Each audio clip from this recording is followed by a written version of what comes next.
नमस्कार दोस्तों, मैं हूं आपका अकाउंट्स का टीचर दीपक शर्मा और मैं आप सभी का स्वागत करता हूं। आज की क्लास में हम शुरू करने वाले हैं क्लास 11 का एक नया चैप्टर। ये चैप्टर बहुत ही मेन है। ये चैप्टर क्लास 11 की अकाउंट्स का बेस है। बल्कि मेरा मानना है कि ये चैप्टर क्लास 11, 12 और ग्रेजुएशन तक की अकाउंट्स का बेस है। अगर आप इस चैप्टर को बेटर तरीके से समझ जाते हैं तो बिलीव कीजिए क्लास 11 की अकाउंट्स बहुत ही इजी हो जाएगी। आज जो चैप्टर हम पढ़ने वाले हैं उसका नाम है जर्नल एंट्री। जी हाँ, ये चैप्टर बहुत इजी है और बहुत ही समझने के लिए इसमें बहुत कुछ है। जर्नल एंट्री का क्या मीनिंग होता है, इसका क्या फॉर्मेट होता है, इसके न्यूमेरिकल सॉल्व करते कैसे हैं और इसके पीछे कौन से बेसिक रूल काम करते हैं, सब कुछ आज मैं आपके साथ डीपली डिस्कस करने वाला हूं। क्लास शुरू करने से पहले मैं आपको बताना चाहता हूं कि ये चैप्टर उन बच्चों को बेटर तरीके से समझ आएगा जिन्हें अकाउंट्स के बेसिक पॉइंट क्लियर हैं या बेसिक पॉइंट्स की अच्छी खासी नॉलेज है। मैंने एक वीडियो अपलोड की थी क्लास 11 के लिए, बेसिक पॉइंट्स फॉर बिगिनर या फ्रेशर। उस वीडियो का लिंक मैंने डिस्क्रिप्शन में दिया हुआ है। आपसे रिक्वेस्ट है कि प्लीज उस वीडियो को भी जरूर देखें। उस वीडियो में हमने आपको अकाउंट्स के बेसिक पॉइंट्स के बारे में बताया था, जैसे अकाउंट्स का क्या मीनिंग होता है, एसेट्स क्या है, लाइबिलिटीज क्या है, कैपिटल क्या है, ये सब कुछ मैंने उस वीडियो में डीपली डिस्कस किया हुआ है। अगर आपने वो वीडियो देखी हुई है, बेसिक पॉइंट्स आपके क्लियर हैं, तो बिलीव कीजिए जर्नल एंट्री आप इजीली समझ जाएंगे। तो शुरू करते हैं अपनी आज की क्लास जर्नल एंट्री के साथ। अब बात करते हैं जर्नल का क्या मीनिंग है, जर्नल की क्या डेफिनेशन है, एक बार उसको देख लेते हैं। देखिए, जर्नल का मीनिंग होता है या डेफिनेशन होती है, journal is a book of prime entry और original entry in which transactions are first recorded in chronological order. तो ये है डेफिनेशन। इसको और डीपली बेटर तरीके से समझते हैं। देखिए, बिजनेस में जो भी ट्रांजैक्शन होती है, ट्रांजैक्शन में जो भी लेन देन होता है, जैसे माल खरीदा गया, माल बेचा गया, तो यह है हमारी ट्रांजैक्शन, लेन देन। तो बिजनेस में जो भी लेन देन होता है उसको क्रोनोलॉजिकल ऑर्डर, क्रोनोलॉजिकल का मतलब होता है डेट वाइज, जो ट्रांजैक्शन, जो लेन देन पहले हुआ पहले उसको रिकॉर्ड करिए, जो उसके बाद हुआ फिर उसको रिकॉर्ड करिए। तो कहने का मतलब हुआ कि व्यापार में, बिजनेस में जो भी लेन देन होता है उसको हम डेट के अकॉर्डिंग जिस बुक में सबसे पहली बार लिखते हैं उसको हम जर्नल कहते हैं। तो ये था जर्नल का मीनिंग। अब हम बात करते हैं कि जर्नल करते समय हम कौन से रूल फॉलो करते हैं। अब हम बात करते हैं उन मेथड्स की, उन रूल्स की जो हमें जर्नल एंट्री प्रिपेयर करते समय फॉलो करने पड़ते हैं। तो देखिए, सबसे पहले हमें दो मेथड के बारे में पढ़ना पड़ेगा। सबसे पहले हमें पढ़ना पड़ता है ट्रेडिशनल मेथड के बारे में और दूसरा जो हमारा मेथड है वो है मॉडर्न मेथड। तो सबसे पहले हम बात करते हैं ट्रेडिशनल मेथड की। ट्रेडिशनल मेथड जैसा कि नाम से ही लग रहा है, परंपरागत मेथड यानी पुराना मेथड। ट्रेडिशनल मेथड में हमें पढ़ना पड़ता है रियल अकाउंट के बारे में, नॉमिनल अकाउंट के बारे में और पर्सनल अकाउंट के बारे में। और इसमें भी हमें रियल अकाउंट के भी रूल समझने पड़ते हैं, पर्सनल अकाउंट के भी रूल समझने पड़ते हैं और नॉमिनल अकाउंट के भी रूल समझने पड़ते हैं। कहने का मतलब यह है कि ट्रेडिशनल मेथड जो है वो थोड़ा सा टफ हो जाता है और जो नए बच्चे हैं, नए फ्रेशर हैं, उनके लिए ट्रेडिशनल मेथड कंफ्यूजन से भर जाता है। नए बच्चे ट्रेडिशनल मेथड को इग्नोर कर देते हैं क्योंकि वो थोड़ा सा मुश्किल होता है। अब बात करते हैं मॉडर्न मेथड की। मॉडर्न मेथड बहुत इजी मेथड है, नए बच्चे बहुत आसानी से इसको कैच कर लेते हैं और मॉडर्न मेथड से न्यूमेरिकल आसानी से सॉल्व हो जाता है। देखिए, जर्नल एंट्री करने के दोनों मेथड हैं, ट्रेडिशनल और मॉडर्न। आप दोनों में से किसी भी तरीके से जर्नल एंट्री प्रिपेयर कर सकते हैं, रिजल्ट एक ही होगा। और एग्जाम में वो आपसे ये नहीं कहता है कि जर्नल एंट्री प्रिपेयर कीजिए विद मॉडर्न मेथड या ट्रेडिशनल मेथड, ऐसा कुछ नहीं कहेगा। वो क्वेश्चन में सिर्फ कहा जाता है कि प्रिपेयर जर्नल एंट्रीज, बस। आप किसी भी मेथड से फॉलो कीजिए और मेरा मानना है कि आपके लिए ट्रेडिशनल मेथड थोड़ा सा मुश्किल पड़ेगा जबकि मॉडर्न मेथड बहुत इजी पड़ेगा। आप आसानी से मॉडर्न मेथड की हेल्प से जर्नल एंट्रीज प्रिपेयर कर सकते हैं। तो आज मैं आपको मॉडर्न मेथड के हेल्प से जर्नल एंट्री बताने वाला हूं। तो अब मैं आपको इसके रूल के बारे में डिस्कस करता हूं। अब मैं बात करने वाला हूं जर्नल एंट्री के मॉडर्न मेथड की। जैसा कि मैंने पहले कहा, मॉडर्न मेथड बहुत इजी है, बच्चे इसे आसानी से समझ जाते हैं। मॉडर्न मेथड के क्या रूल हैं, अब हम उसकी बात करते हैं। देखिए, मॉडर्न मेथड के लिए सबसे पहले बात करते हैं एसेट्स। एसेट्स क्या होती है अभी तक आप समझ ही गए होंगे, इसीलिए मैंने सबसे पहले कहा था कि आपको बेसिक बातें समझने के लिए हमारी पहले की वीडियो देखना जरूरी है, जिसका लिंक मैंने डिस्क्रिप्शन में दिया हुआ है। एसेट जैसे machine, cash, furniture, building etcetera. अगर हमारी कोई एसेट्स बढ़ती है, इंक्रीज होती है, तो हम उसको डेबिट करते हैं, और अगर कोई हमारी एसेट्स कम होती है, डिक्रीज होती है, घटती है, तो हम उसको क्रेडिट करते हैं। मान लीजिए मशीन खरीदी गई, तो मशीन हमारी एसेट्स है, बढ़ रही है, खरीद रहे हैं तो आ रही है बिजनेस में, डेबिट। और उसी मशीन को हम अगर बेच दें तो कम हो गया बिजनेस से एसेट्स, तो उसे क्रेडिट करते हैं। तो ये था हमारा एसेट्स का रूल। इसी तरीके से अब हम बात करते हैं लायबिलिटीज की। लायबिलिटीज आपको पता है, लायबिलिटीज का मतलब होता है हमारे कर्जे। अगर हमारी लायबिलिटीज यानी हमारे कर्जे बढ़ रहे हैं तो हम उसे करते हैं क्रेडिट, और अगर हमारी लायबिलिटीज कम हो रही है तो हम उसको करते हैं डेबिट। देखिए, एसेट्स का ऑपोजिट्स है। लायबिलिटीज बढ़ रही है, हमने और कर्जा लिया तो हमारा कर्जा बढ़ा, क्रेडिट। हम अपना कर्जा चुका रहे हैं तो कर्जा कम हो रहा है, डेबिट। इसी तरीके से हम बात करते हैं एक्सपेंसेस की या लॉस की। लॉस, खर्चा। अगर जो भी हमारे एक्सपेंसेस होते हैं, जितने भी हमारे लॉस होते हैं, सभी लॉस, सभी एक्सपेंसेस हम डेबिट करते हैं, याद रखना है। इसी तरीके से बात करें हम अपने प्रॉफिट की या इनकम की, तो जितने भी हमारे प्रॉफिट है, जितनी भी हमारी इनकम है, वो हमेशा क्रेडिट होती हैं, याद रखना है। इसी तरीके से बात करते हैं कैपिटल। कैपिटल आपको पता है, जो पैसा हम बिजनेस में लगाते हैं उसको कैपिटल कहते हैं। अगर हमारी कैपिटल बढ़ रही है तो हम उसको क्रेडिट करते हैं, अगर हमारी कैपिटल कम होती है तो हम उसको डेबिट करते हैं। तो ये हमारा मॉडर्न मेथड का रूल है। बहुत ही सिंपल है, बहुत ही इजी है, कोई आपको याद नहीं करना, इजी है, समझना है। तो अब इन्हीं मेथड के बेस से मैं आपको एक जर्नल एंट्री का न्यूमेरिकल सॉल्व करूंगा। न्यूमेरिकल शुरू करने से पहले हम एक बार इसके फॉर्मेट को समझ लेते हैं। देखिए, ये जर्नल एंट्रीज का फॉर्मेट है। सबसे पहला कॉलम हमें बनाना पड़ता है डेट। जब हमने ट्रांजैक्शन जिस डेट पर की है उस डेट को हमें यहां पर लिखना है। पर्टिकुलर्स, यहां पे हमें जर्नल एंट्रीज डेबिट क्रेडिट को रिकॉर्ड करना है। अगला कॉलम है एलएफ, जिसे हम लेजर फोलियो कहते हैं। ये कॉलम हमें ब्लैंक रखना पड़ता है। यहां पर कई बार आप अपनी बुक में देखेंगे तो यहां पर कुछ डिजिट, कुछ नंबर लिखे होते हैं, वो इमेजिनरी नंबर होते हैं। आपको कभी भी न्यूमेरिकल करते समय इसमें कुछ भी रिकॉर्ड नहीं करना है, ये हमेशा ब्लैंक रहेगा, खाली रहेगा, इसमें कुछ भी रिकॉर्ड नहीं करना है। अब बात करते हैं, दो कॉलम आपको नजर आ रहे हैं, रुपीज डेबिट, रुपीज क्रेडिट। जो एंट्री हम डेबिट करेंगे उसका अमाउंट डेबिट कॉलम में, जो एंट्री हम क्रेडिट करेंगे उसका अमाउंट क्रेडिट कॉलम में। जब अभी मैं न्यूमेरिकल सॉल्व करूंगा तब आपको ये बेटर तरीके से समझ आ जाएगा। देखिए, ये वही मॉडर्न मेथड के रूल, एसेट्स बढ़ती है डेबिट, घटती है क्रेडिट, ये मैंने दोबारा यहां पर लिख दिए ताकि जब हम न्यूमेरिकल करें तो इन रूल की हेल्प से कैसे करते हैं वो आपको समझ आ जाएगा। अब मैं आपको एक न्यूमेरिकल करवाने जा रहा हूं। एक बार न्यूमेरिकल को पहले पढ़ लेते हैं।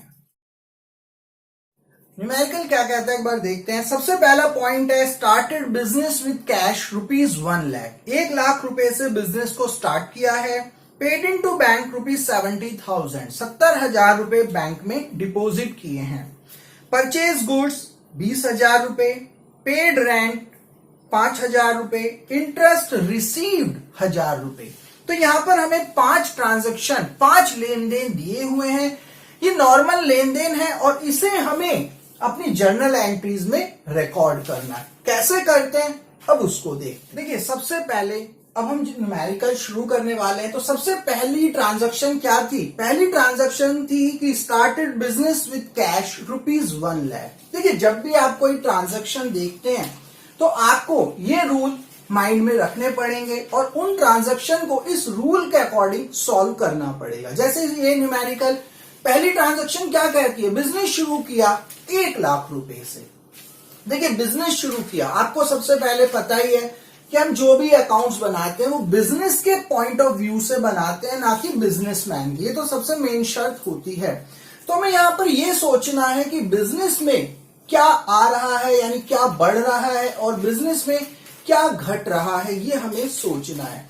तो क्वेश्चन कहता है कि बिजनेस शुरू किया 1,00,000 रुपए से, यानी कहने का मतलब बिजनेस में 1,00,000 रुपया आ रहा है, ठीक है कि नहीं? बिजनेस 1,00,000 रुपए से शुरू किया तो बिजनेस में 1,00,000 रुपया आया। तो पैसा, कैश, कैश हमारी क्या होती है? एसेट्स। और एसेट्स, कैश बढ़ रहा है कि कम हो रहा है? कैश बढ़ रहा है। कैश बढ़ता है, एसेट्स बढ़ती है, तो क्या करते हैं?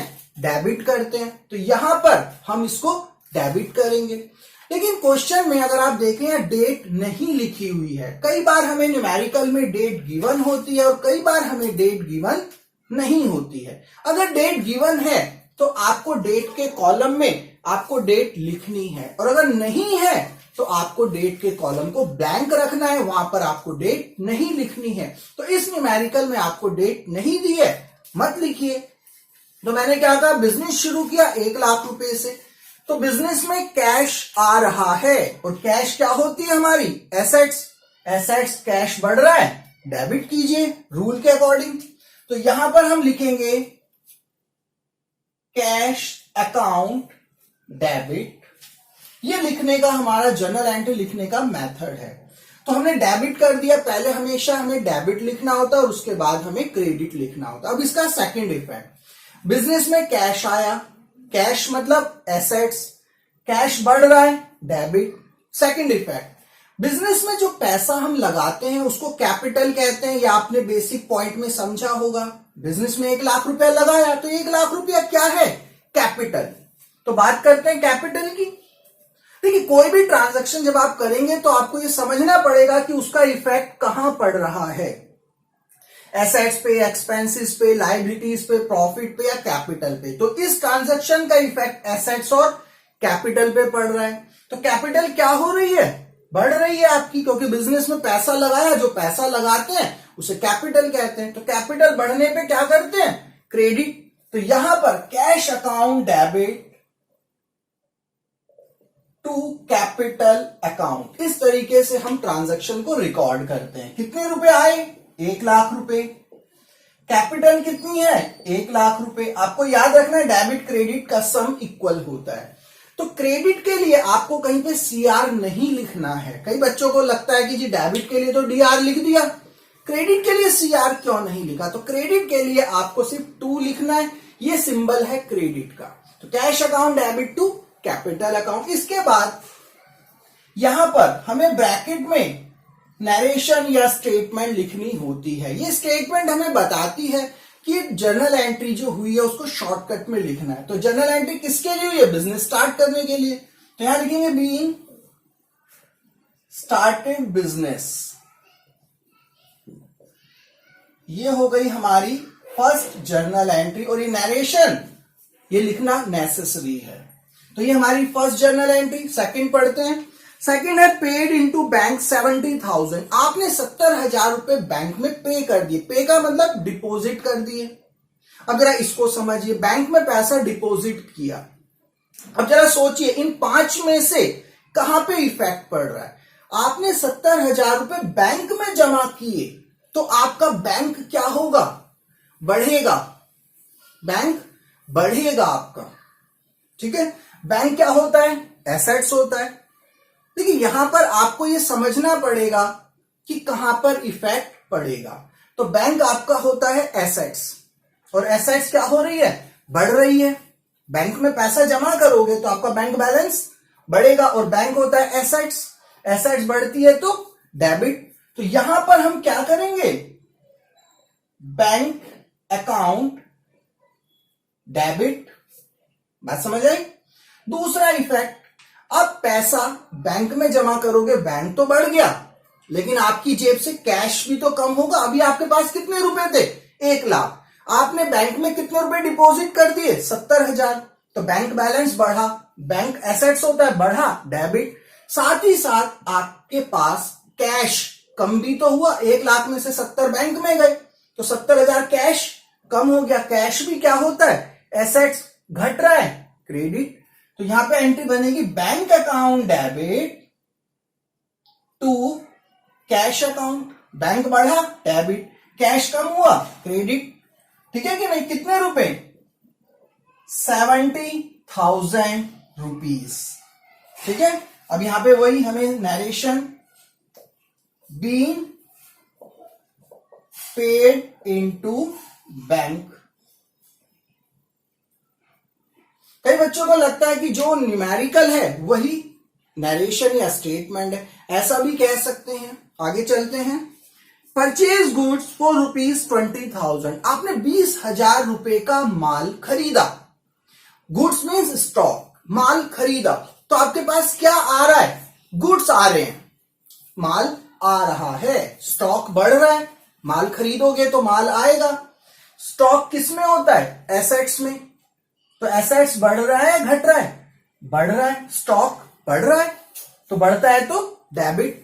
लेकिन यहां पर ये बात याद रखनी है, स्टॉक के लिए हम परचेज वर्ड यूज करते हैं, याद रखना है। स्टॉक गुड्स नहीं लिखते, परचेज लिखते हैं। तो यहां पे एंट्री होगी परचेजेस अकाउंट डेबिट, क्योंकि माल खरीदोगे तो माल आएगा, बिजनेस में आएगा, बढ़ रहा है, बढ़ता है, डेबिट।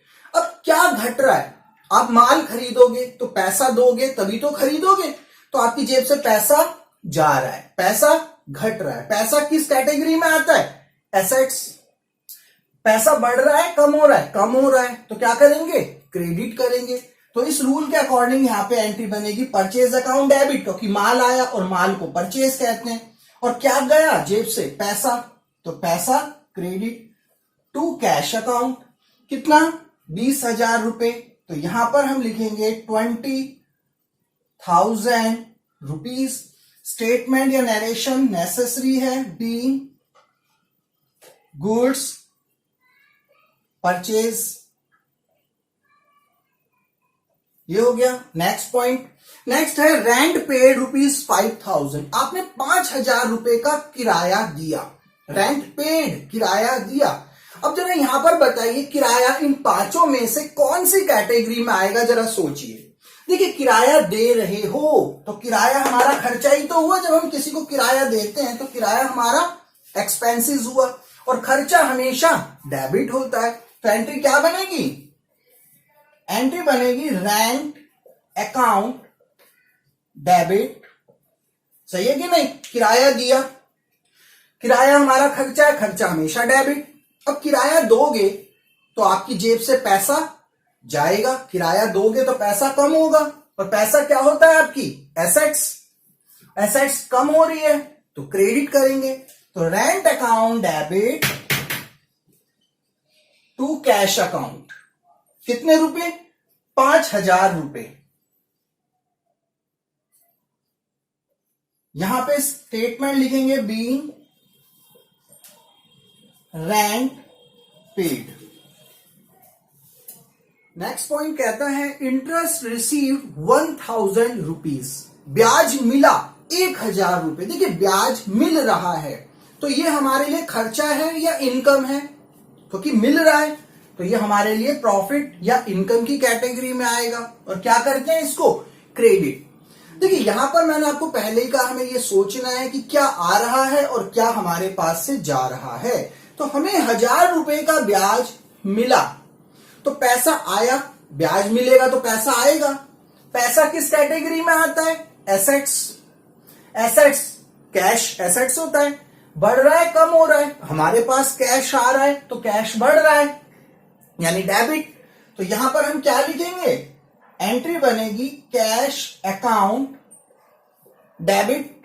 सेकेंड इफेक्ट, अब हमें ब्याज मिल रहा है, हम दे नहीं रहे, ले रहे हैं, मिल रहा है, तो ये हमारे लिए प्रॉफिट या इनकम है, और इनकम हमेशा क्रेडिट होती है। तो क्या है? इंटरेस्ट। तो एंट्री बनेगी cash account debit to interest account 1000 rupees. ठीक है, अब हम इसकी नरेशन लिखते हैं क्योंकि जरूरी है। Being interest receive. देखिए, आपको कोई बहुत बड़ी नरेशन या बहुत बड़ी स्टेटमेंट लिखने की जरूरत नहीं है। आप सिंपल छोटी सी नरेशन या स्टेटमेंट लिख सकते हैं, कोई गलत नहीं होगा। ये हमारी हो गई जर्नल एंट्री। हम इसका टोटल भी कर सकते हैं, डेबिट साइड का टोटल और क्रेडिट साइड का टोटल भी किया जा सकता है। नहीं भी करेंगे तो कोई प्रॉब्लम नहीं है। तो ये हमारा हो गया पूरा क्वेश्चन। टोटल कर सकते हैं और नहीं भी करिए, कोई प्रॉब्लम नहीं है। तो देखिए, आपने मॉडर्न मेथड से कितने आसान तरीके से ये न्यूमेरिकल सॉल्व हो जाता है। आज की क्लास में केवल इतना ही। उम्मीद है कि आपको आज की वीडियो समझ आई होगी। आपने देखा होगा कि मॉडर्न मेथड से जर्नल एंट्री बनाना बहुत ज्यादा इजी है, लेकिन शर्त यही है कि आपको बेसिक पॉइंट्स पता होने चाहिए कि एसेट्स क्या होती है, लायबिलिटीज क्या होती है और कैपिटल क्या होती है। इसके लिए मैंने एक वीडियो बनाई है जो आपकी बहुत हेल्प कर सकती है। उसका लिंक मैंने डिस्क्रिप्शन में दिया हुआ है। जल्दी ही मिलते हैं एक नई वीडियो के साथ, जिसमें मैं टी.एस. ग्रेवाल की बुक से एक न्यूमेरिकल सॉल्व करने वाला हूं। तब तक आप इसको समझिए, प्रैक्टिस कीजिए। जल्दी मिलते हैं एक नई वीडियो के